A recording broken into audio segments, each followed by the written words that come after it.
Kam jirtu barattoota kun waliif akademiidha. Guyyaa ramuu kan wal ilaallu loojikii freshman loojikii chaapter 1 bifa haala rivaayis siniif ta'uu danda'uun gabaabsinee siniif qabadhee dhufeera.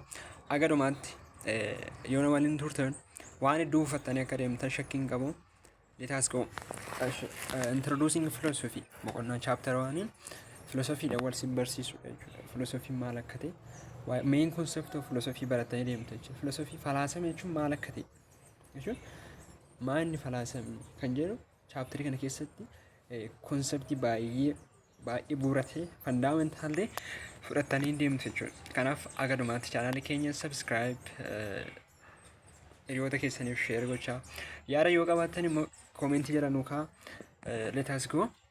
Logic as a field of study logic karaa lama ilaaluu dandeenya, akka damee barnootaatti fi akka instrumentiitti. As a field of study akka damee barnootaatti gaafa ilaallu it is a branch of philosophy, damee falaasamaati. That deals with the study of argument and the principles and the method of right reasoning. Akka damee barnootaatti akka damee qo'annaatti maada waa'ee argumentii qo'ata jechuudha. Argument jechuun maal akka ta'e chapter 2 keessatti ilaalla. Argument jechuun premise and conclusion kan qabuu fi akkasumas immoo logical connection kan of keessa qabu jechuudha. Waa'ee isaa kan qo'atu maal jedhama? Logic jedhama jechuudha. Principles and the method of right reasoning. Akkamittiin haala sirrii ta'een right reasoning kennuu dandeenya, haala sirrii ta'een sababeessuu dandeenya. Waa'ee isaa kan qo'atu maal jedhama? Logic jedhama jechuudha. Akka field of studytti kun akka damee barnootaatti gaafa ilaallu. Akka meeshaatti immoo akka instrumentiitti immoo it is something which we can use to formulate our own rational arguments. Argumentii keenya yookiin immoo yaada keenya karaa raashinaal ta'een bifa sababa qabuun bifa raashinaal ta'een kan ittiin formulate godhu kan uummannu jechuudha. Argumentii mataa keenya and critically evaluate the soundness of others argument. Argumentii namoonni biraa kaan sirriidha, soundiidha, validiidha jechuun sirriidha moo sirrii miti kan jennee ittiin evaluate goonu akka meeshaatti yeroo fayyadamnu jechuudha. Akka toolitti loojikii fayyadamuu dandeenya jechuudha. Philosophy hiika philosophy immoo itti dabarru. It is the study of general and fundamental problems concerning matters such as existence, knowledge and truth. Philosophy waa'ee probleemiiwwan yookiin immoo issuuwwan addunyaa kanarra jiran kan furamne kan waliigala ta'an general kan ta'anii fi bu'uura kan ta'an fundamental ta'an kan qo'atudha jechuudha. Waa'ee maal fakkeenyaaf waa'ee existence namni asirra biyya lafaa kanarra hin jiru jechuudha. Jiraachuu jechuun maqaa namni hin jira, wantoonni biqiltoonni hin jiru, wantoonni garaagaraa biyya lafaa kanarra hin jiru jechuudha. Isaan jiran jechuun maal jechuu keenya? Knowledge nama beekumsa, namni tokko beekumsa qaba jechuun maal jechuudha? Beekumsa qabaachuu jechuun maal valuusaa waan beekne maal rakkoo qaba jechuudha. Waan akkasii kana gaafii reezi godha jechuudha. Tiruus dhugaa maanni dhugaan jechuudha. Wanti tokko dhugaadha gaafa jennu maaltu dhugaa akka ta'u taasise waanuma soosaayitiin keenya nutti himee dhugaatii immoo soba jalqaban yoo maal rakkoo qaba ture waan akkasii kaasa jechuudha. Filosoofiin jechuudha gaafiiwwan kana. Inni biraa meaning isaa irrational and critical enterprise that tries to answer fundamental questions through an intensive application of reason, an application that relies on analysis, comparison and evaluation. Baadhi gaafii probleemiiwwan waa'ee probleemii qofan qo'atudha. Inni biraa immoo karaa critical ta'e karaa gadi yaada xiinxalii guddaadha jechuudha. Gadi fageenya yaaduudhaan akkasumas immoo karaa sababaatiin jechuudha. Raashinaal argumentii uumuudhaan probleem fundamental questioniiwwan tokko himaan deebii kennuudhaaf iyyaala jechuudha.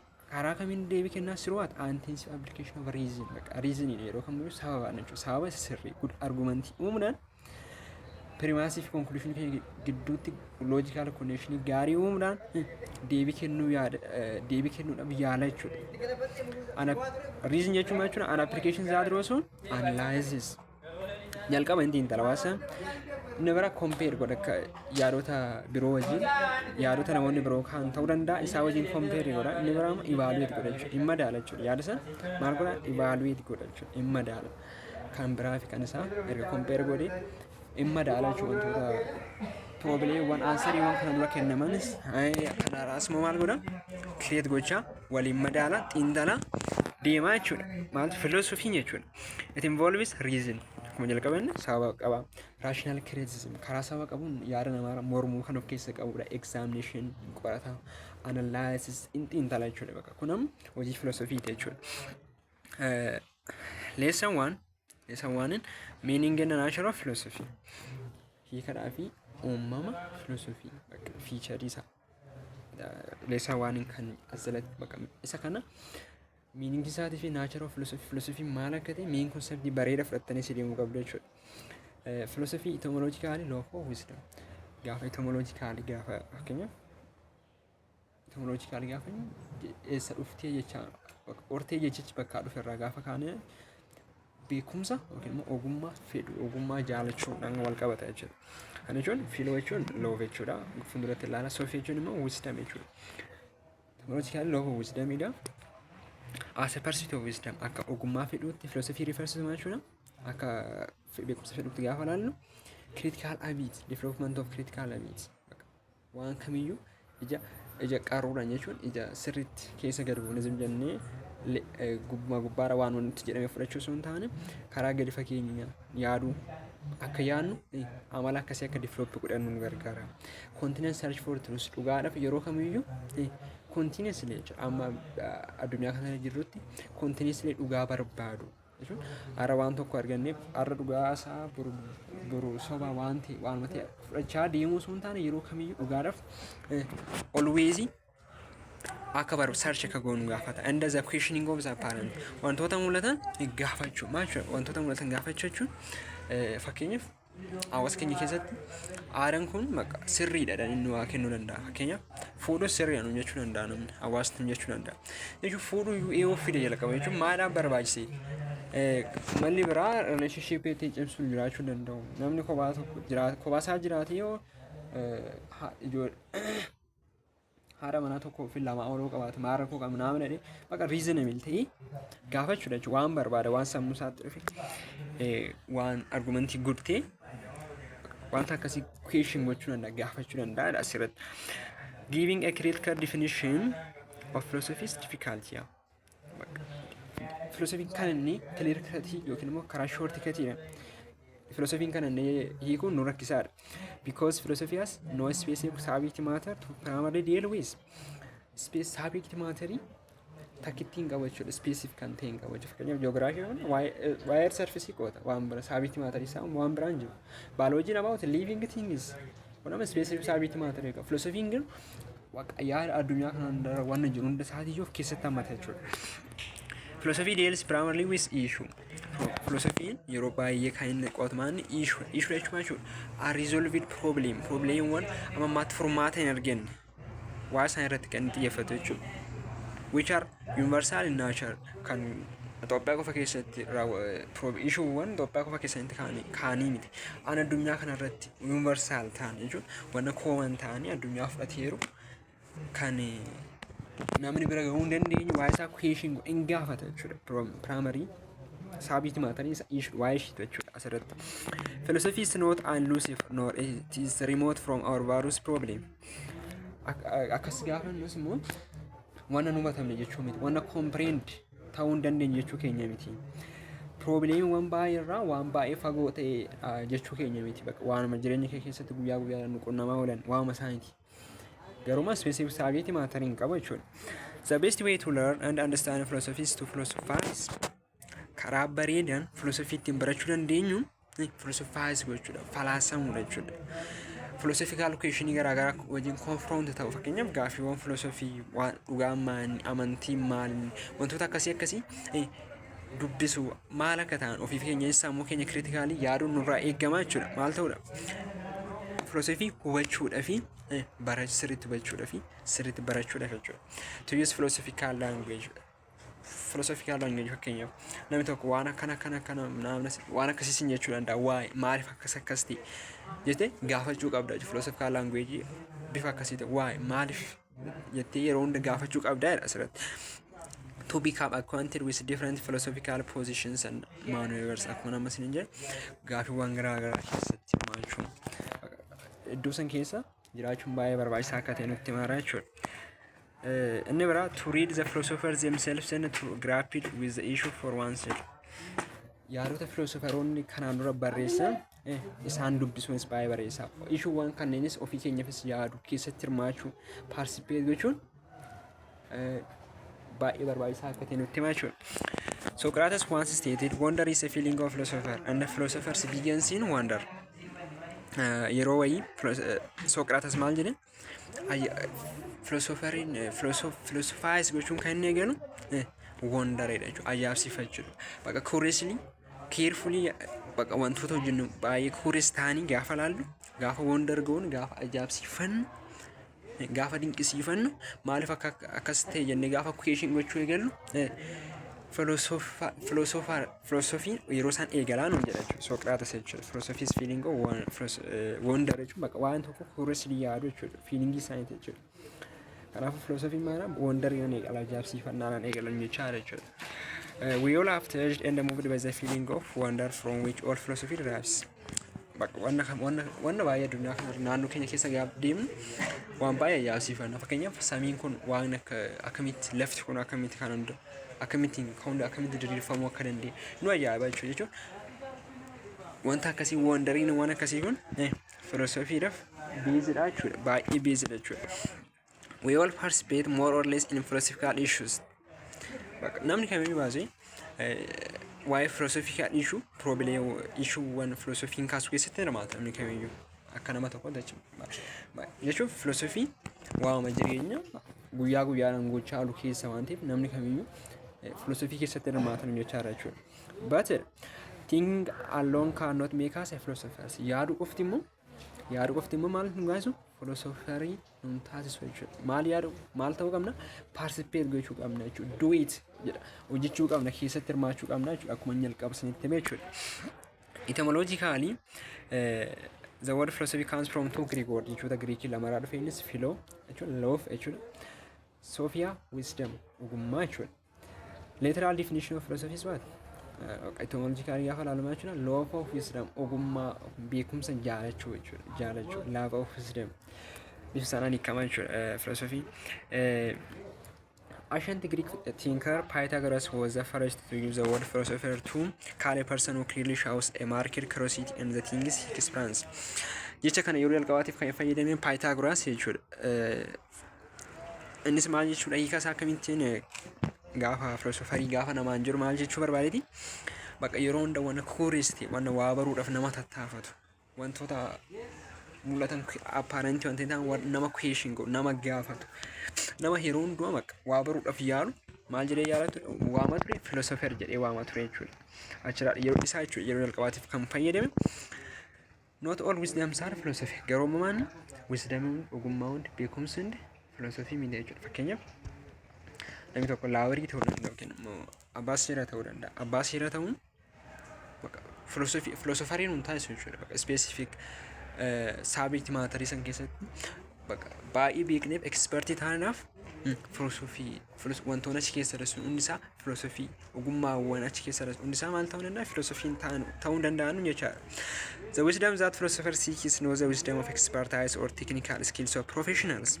Filosofaroonni wisdom isaan barbaadan fakkeenyaaf dooktoriin tokko waan baratee ittiin baratee dhaqee uummata itti yaalu sanaa miti yookiin immoo manaajarii tokko baratee baankii keessa waan itti hojjetu waan akkasii miti kan isaan barbaadan baasee maal isaan barbaadan waan universal ta'e waan problem waan guyyaa guyyaadhaan dhalli namaa wanta general ta'an issue waan solving ta'an amammaatti deebiin arganne wanta akkasii irratti jechuudha kan inni hojjetu jechuudha. According to Socrates, wisdom consists of what? Critical ability. Akka yaada Socrates jechuudha. Critical ability bakka gadi fageenya waan tokko yaadu amala akkasii develop godhachuun eternal vigilance about all things and a reference for truth whatever it is forms wherever it is place. Bakka eternal vigilance yeroo kamiyyuu continuous search for truth bakka waan curiosity keenya arra ka'ee yookiin immoo waggaa tokkoof jiraatee waggaa ittaanu kan baru ta'uu qabu jechuudha. Yeroo hunda jiraachuu qaba jechuudha. Waan dhugaadhaaf wanta hedduu barbaruudhaaf yeroo hunda gugguutii yookiin immoo fedhii qabaachuu akka qabnu nutti agarsiisa jechuudha. Akka eenyutti akka yaada Socratesitti jechuudha bakka. Based on Socratic understanding of wisdom, philosophy as a pursuit of wisdom is baka Socratic isa kana qabachuu qaba Socratic understanding of wisdom isaan kan sadeen of keessa qabachuu akka Socrates jechuudha maana development of critical habits akkuma jalqabanne waan tokko ability gadi fageenya waan tokko laallee business science akka keessa hubachuu irraa ka amala akkasii develop godhachuu continuous search for truth dhugaadhaaf yeroo hunda dhugaadhaaf yeroo hunda dhaabbachuu bakka yeroo hunda barbaadu the questioning of the apparent wantoota mul'atan immoo akkuma jalqaba isin jedha gaafachuu jechuudha fakkeenyaaf questioning of the apparent jechuun maal jechuudha kan jedhu fakkeenyaaf interrogate the obvious jechuun questioning of the apparent jedhan tokko wantoota clear ta'an yookiin immoo obvious ta'an gaafachuu jechuun maal jechuudha means to deal creatively with the phenomenal world to go beyond the common understanding bakka common understanding waan tokko yaada tokko fakkeenyaaf namni tokko fuudhuun gaariidha dhee yaada akka fakkeenyaatti jechuudha isa kana jechuun of fuudhuu baadhee maali namni maalidhaa fuudha jechuun fuudhuun tuyyuu maalidhaa barbaachise waan dargaggeessa ta'eef fuudhamu wanni kun eessa dhufe jedhee gaafachuu qabachuu namni sun question gochuu qabachuu to speculate about things that other people accept with no depth bakka namoonni shakkii malee kan fudhatan fakkeenya namni tokko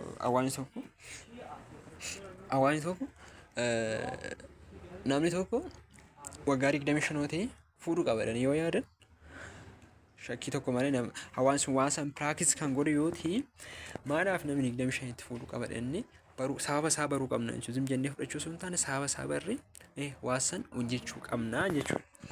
Akkas jechuudha interrogate obvious yookiin immoo questioning the apparent gaafan isa kana jechuudha. Questioning or criticism is not the final end of philosophy. Gaafachuu yookiin immoo waan tokko criticize faallessuu mormuu qoftis immoo indi philosophy miti jedha. Now raising the right question is often taken not only as the beginning gaafii sirrii kaasuun akka jalqaba filosoofarii qofatti ilaalamu akka maalitti ilaalama akka essence baay'ee barbaachisaadha jechuudha. Under rational philosophy qofa osoo hin taane akka essence akka barbaachisaa isa dirqama jechuudha bakka. Question gochuun waan tokko right question kaasuun gaafisa sirrii kaasuun filosofii keessatti baay'ee bu'uura jechuudha baay'ee bu'uura. Inni biraa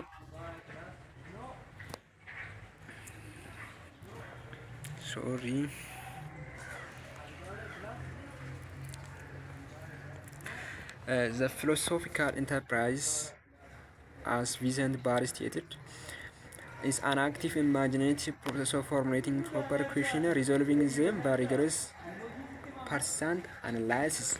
Why question philosophy keessatti barbaachisaa akka ta'e nutti agarsiisudha. Akka filosoofariin kun jedhutu maala filosoofiin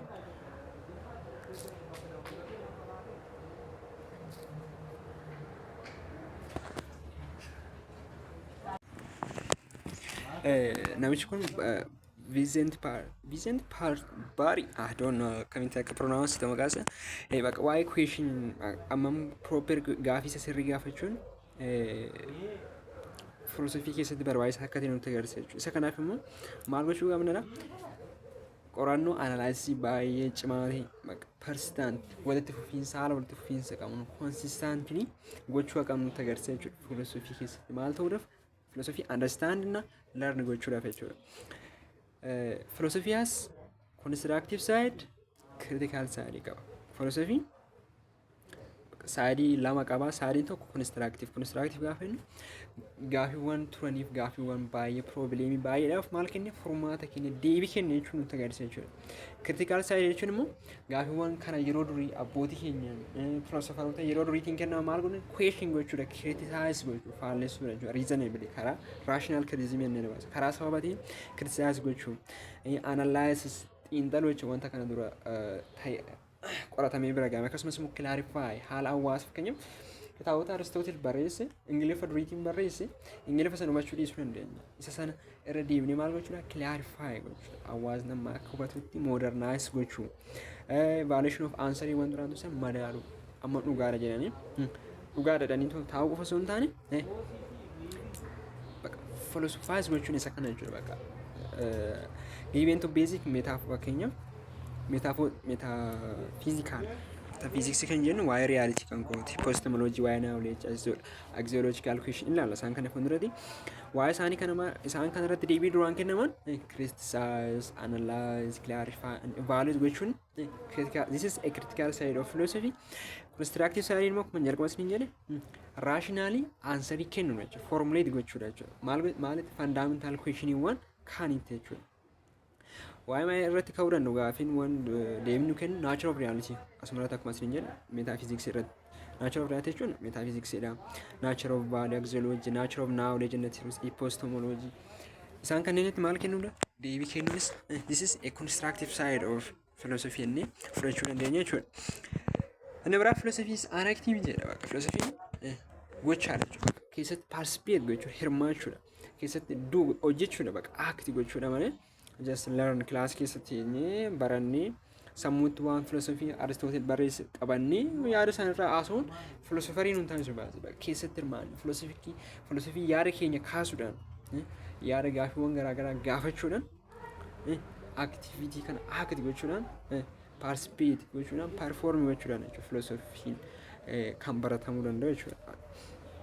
It is not something that can be easily mastered or learned in school. Kun master school keessatti university gallees keessatti koorsii loojikii fudhachuudhaaf yookiin immoo koorsii filosofii fudhadheedhaaf filosooferii ta'uu danda'a jechuudha. PhD piroofeesarummaa maalitti fudhatiin filosofii agan hirmaannetti aga keessatti hirmaannetti agan hojjennetti you cannot be a philosopher. The product of philosophizing is philosophy as a product. Falaasuun productii philosophize gochuun philosopherist taasisa jechuudha.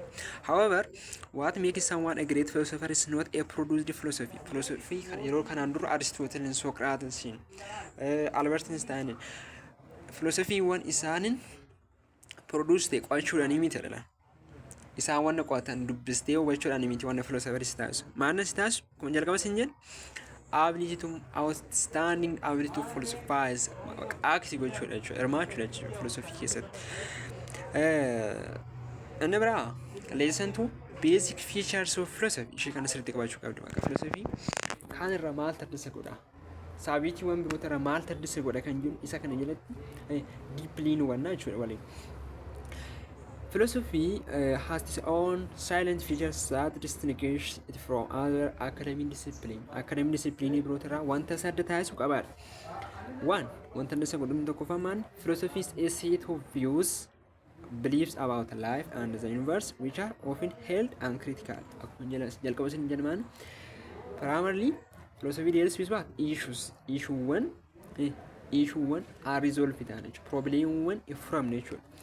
Innis maanni set of view yaada nu qabnu belief wanta nu amanu waa'ee maali waa'ee jireenyaa waa'ee yuunivarsiitii waa'ee addunyaa waa'ee yuunivarsiitii addunyaa keessa jiraannu kana waa'ee hawa waa'ee lafa waa'ee isaa irratti dhaabbatee maal ta'u which are often held uncritical yeroo baay'ee critical wantoonni kun hin qabaman jechuudha. Fakkeenya hawaan hin jiran hin beekna nu wal akka jiru hin beekna amma nurraa fagaata maaliif akkasitti uumame jechuudha.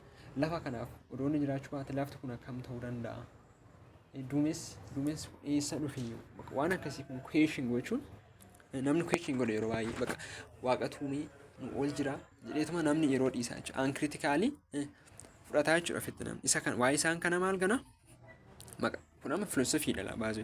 Kanaaf namni kamiyyuu philosophy keessatti hirmaata xiqqaatis baay'atus malee namni kamiyyuu philosophy keessatti hirmaata hin jenneef kanaaf jechuudha. Namni waa'ee kanaan beeku ግን uncritically accept godheetuma jiraata jechuudha.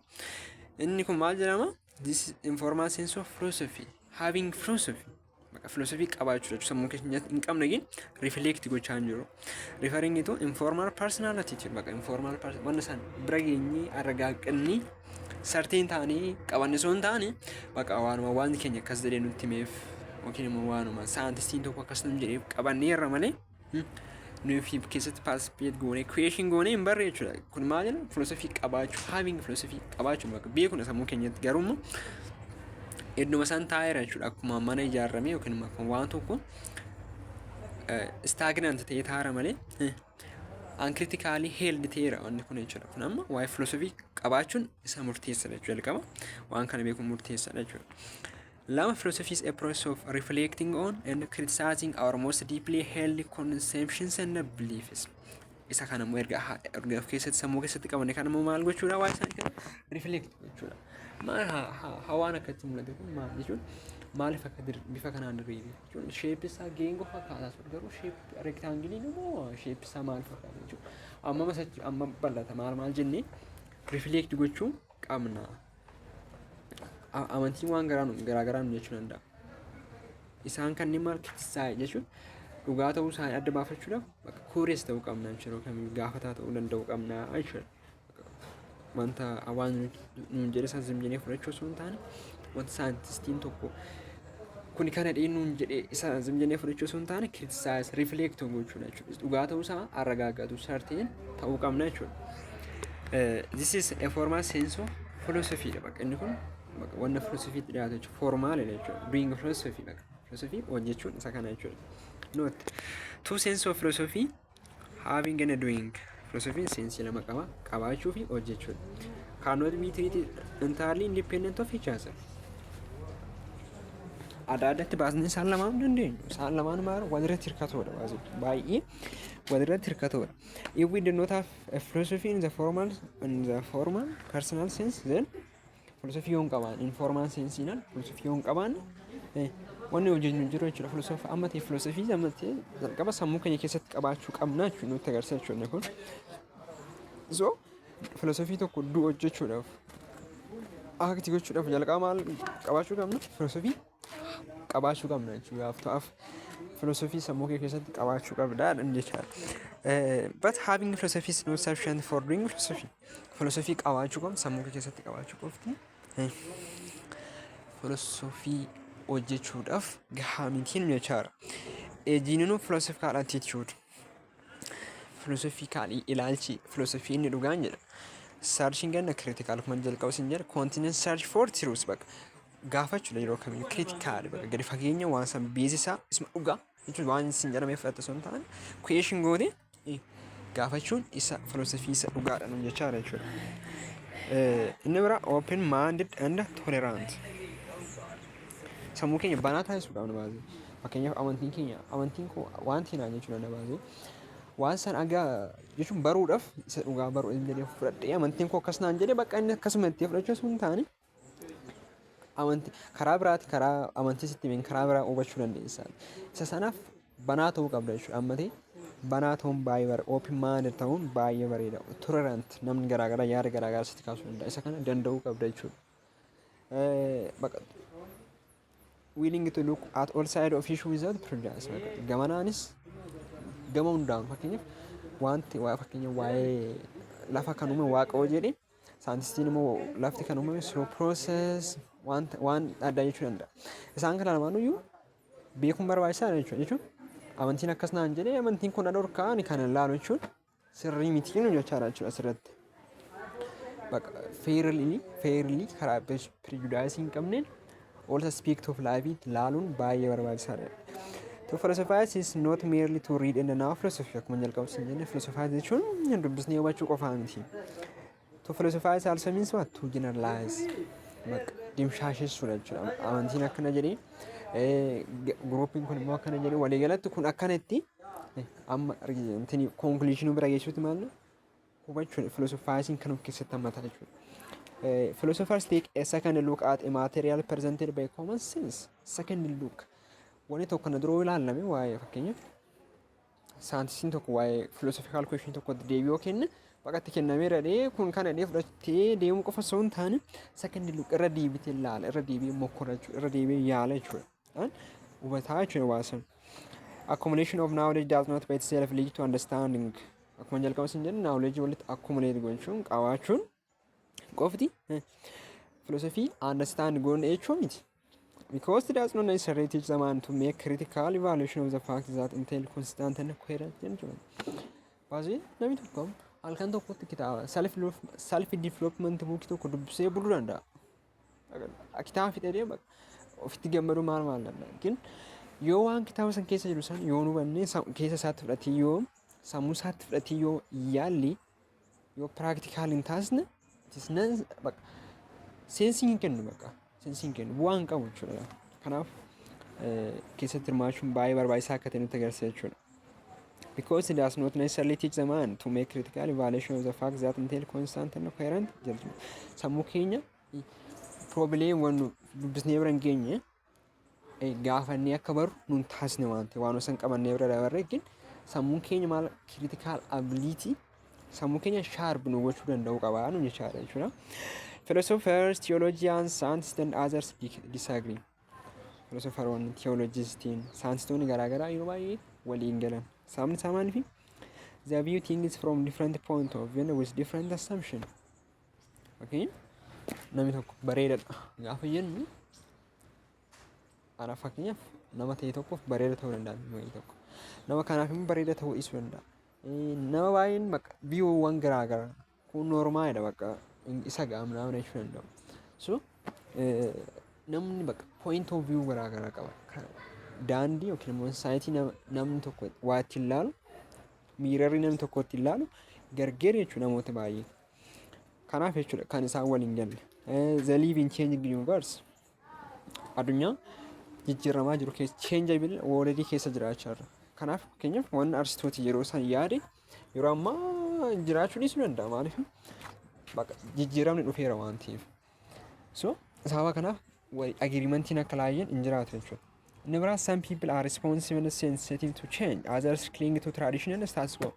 Fakkeenyaaf namoonni tokko tokko immoo change waan tokko yoo jijjiiramu fakkeenyaaf AI noo dhufe namoonni biyyoonni baay'een yookiin hawaasni baay'een adapt gochuu danda'a waan san baranii dhugaa dhadhanii fudhachuu dhiisuu danda'u. Hawaasni tokko tokko immoo kun amantiidhaan walitti namuusa waaqan walitti namuusa jedhanii namoonni baruun barbaadne ofirraa dhiibuu barbaadnis immoo ni jiru jechuudha. Kun immoo maal fida? Bakka namni agreementii isheen ta'e irraa akka hin geenye agreementii isa dhugaa irraa akka hin geenye godha jechuudha. Namni disagree akka ta'etti akka hafu taasisaa jechuudha. Most of problem baay'ee isaa jechuudha. The deal with area of human experience in which evidence is not complete. Fakkeenyaaf namni tokko saayintistiin tokko waa'ee lafti kan uumamtee bakka proosesii keessa adeemsa keessa pilaanetoonni kun haala uumameen uumama jechuu danda'a. Warra amantees moo waan biraan jedhu. Amma jara kun amma complete evidence kennaan jira lamaan isaaniitu jechuudha. Asiin waan kana wanna saayintistiin jedhu yaada keessa hin galfanne amantiin gaafa define godha. Jaris gaafa define godha waan amantiin jedhu yaada keessa hin galfanne waan ta'eef complete definition yookiin immoo exhaustive waan ta'e sii kennuudhaaf baay'ee rakkisaadha. Despite this disagreement waan kun jiraatanii malee philosopheriin maal godhu continue to probe, examine and evaluate the material without presenting constant principle by which we can live. Philosophiin immoo maal kan isaan kan araarsuu fi yaala jechuudha. Waan saayintistiin jedhu waan amantiinis jedhu lamaa isaaniitti irraa fudhatee isa dhugaan kam akka ta'e baasuudhaaf saayinsii yookiin philosophy ni yaala jechuudha. Jechaadha majaluuf. Inni biraa philosophy is a rational attempt to look at the world as a whole. Rational karaa sababaatiin karaa sababa karaa critical ta'een jechuudha kan addunyaa kana ilaalu jechuudha. Kun immoo addunyaa kanatti bakka waa'ee addunyaa kanaa kan present godhuu qaba jechuudha. Philosophy seeks to combine the conclusions of various science and human experience into some kind of constant worldwide view. Akkuma jalqabsiin jedhe combine gochuudhaaf conclusionii saayinsiin kenne kan amantiin kenne human experience dhaan wantoota ta'an maal gochuudha combine godhee walitti fidee maal coordinate gochuudha yaada principle worldwide view ishee universal taate wayii fiduudhaaf yaala bakka this is background isa kana jechuudha basic foundation isa kana jechuudha philosophy. Although there are difficulties and dangers in setting forth any worldwide view, there are also dangers in confining attention to fragment of human experience. Baay'ee rakkisaadha. Bakka waan addunyaa irratti waliin galu hunda yaada tokko na fidattee yaaluun baay'ee rakkisaadha. Akkasumas immoo daanjarii qaba miidhaa qaba. Garuu immoo akkasumas immoo waanuma fakkeenya waanuma saayintistiin tokko jedhu waanuma Albert Einstein yookiin immoo saayintistiin tokko waanuma achi jedhu fudhannee addunyaa kana irratti apply goonee suma irratti hirkachuunis immoo miidhaa guddaa qaba jechuudha. Suma qofaan jiraachuun rakkoo guddaa qaba jechuudha. Kanaaf filosofiin kan barbaachisa. Amma ta'e waliin point of view waan garaa garaa jiran walitti fiduudhaan constant waan ta'eef constant universal view wayii uumuudhaaf yaala jechuudha. Philosophy attempts to bring the results of human inquiry into some meaningful interpretations that provide knowledge and insight for our lives. Bakka jireenya keenya keessatti isheen tun dhugaadha bakka.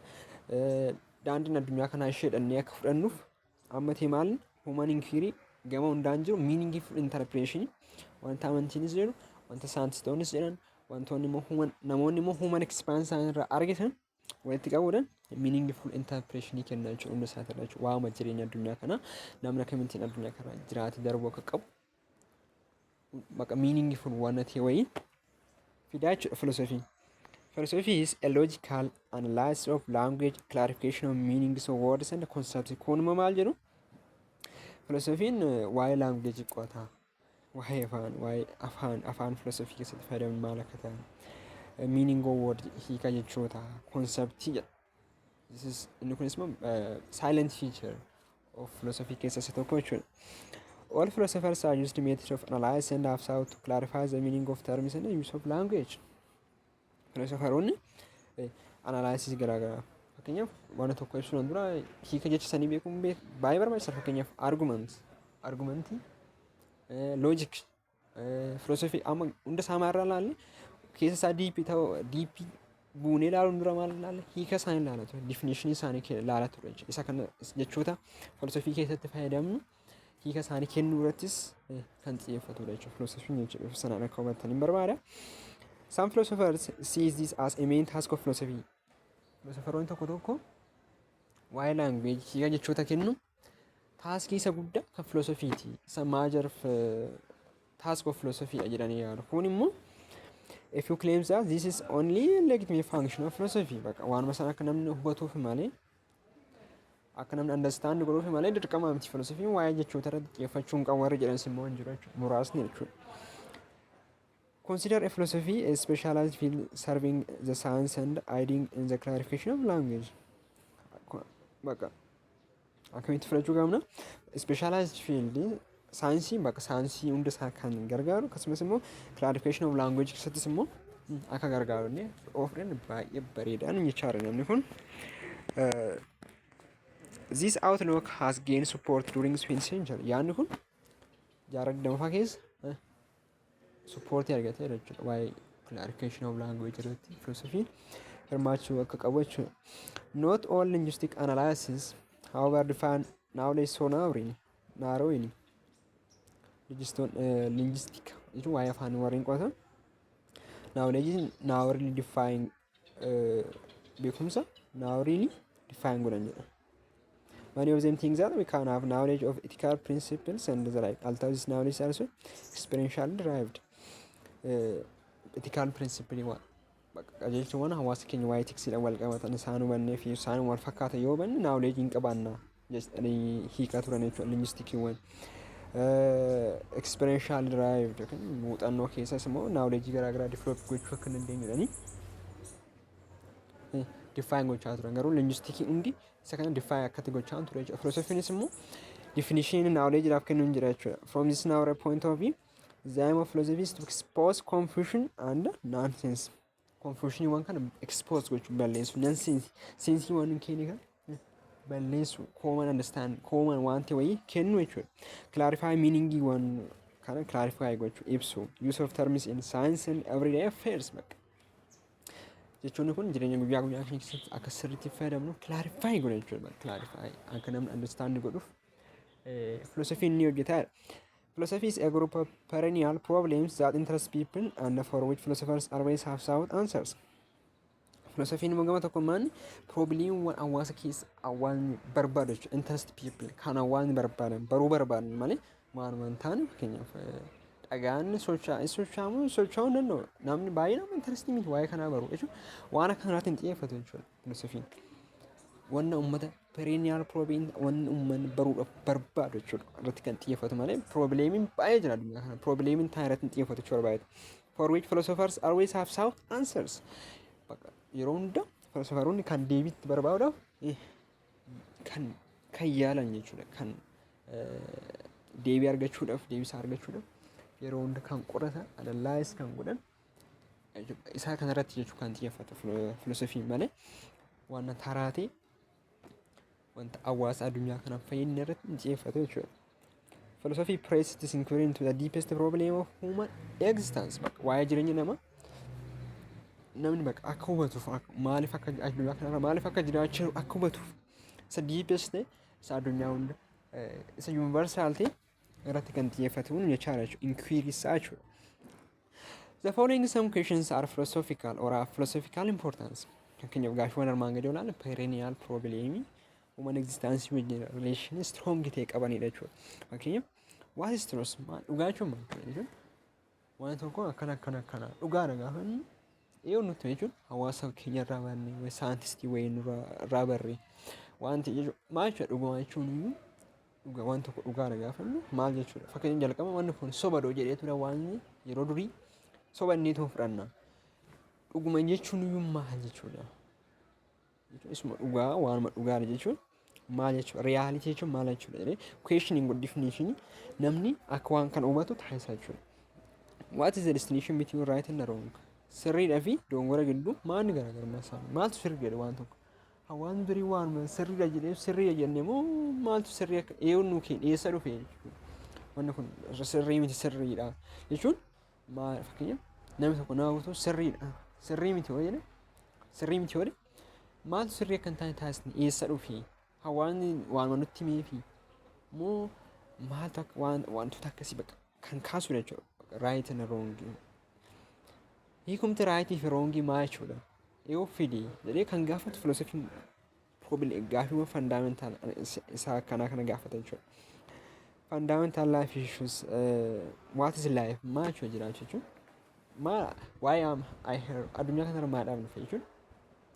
Dhufee baradhee hojii argadhee fuudhee sana booda dulloomee duumaa qofa moo maal addunyaa irratti kanarratti maal gochuun dhufe maal parpasiin addunyaa kanarratti ani dhufeef maalidhi kan question godha waa'ee kanarratti deebii akka kennuudhaaf gaaffiiwwan akkana kaasa jechuudha.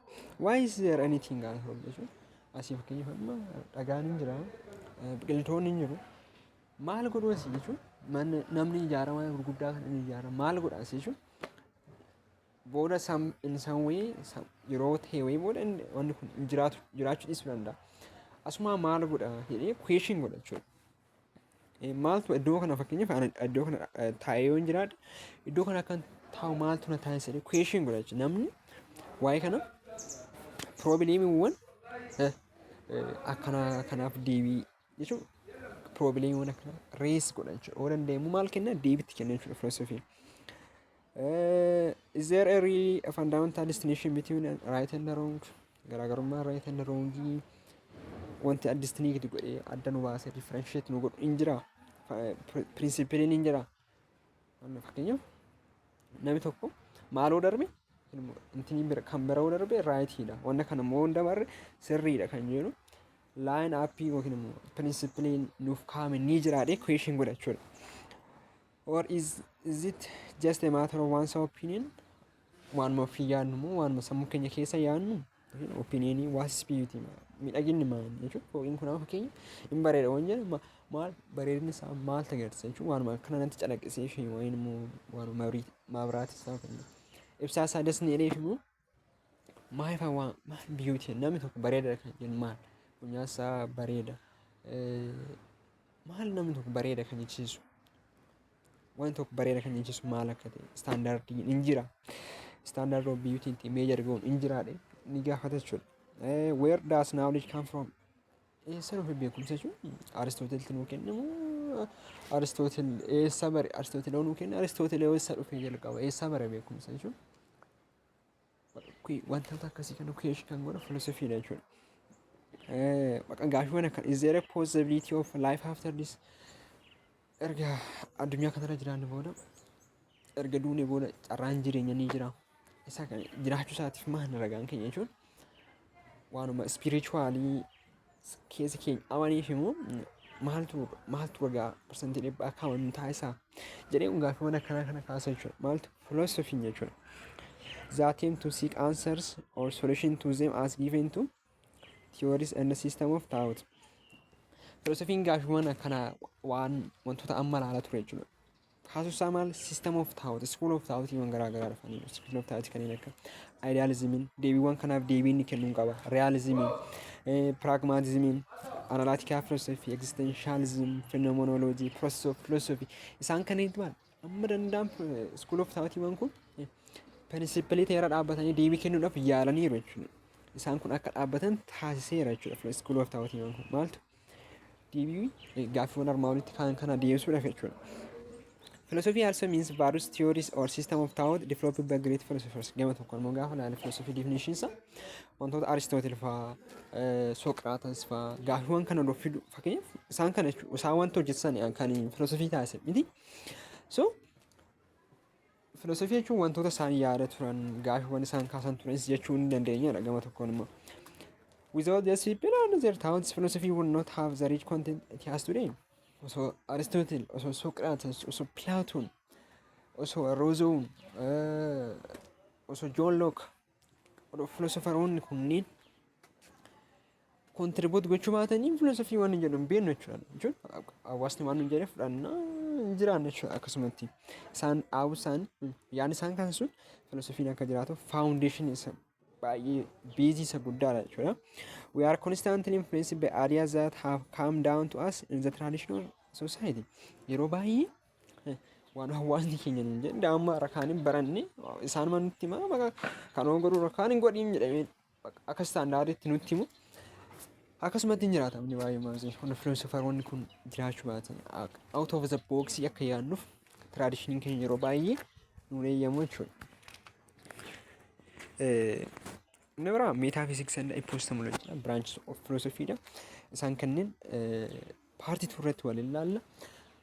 Kanaaf agammaatti waan waliin turtaniif baay'ee isin galateeffadha. Chaanaalii keenya subscribe godha. Yaada qabdanis koomentii jala kaa'aa. Wantoota hedduu qabannee dhufaa irraa waan ta'eef akka abdiidhaan nu eegdan sinan abdadha. Thank you galatooma.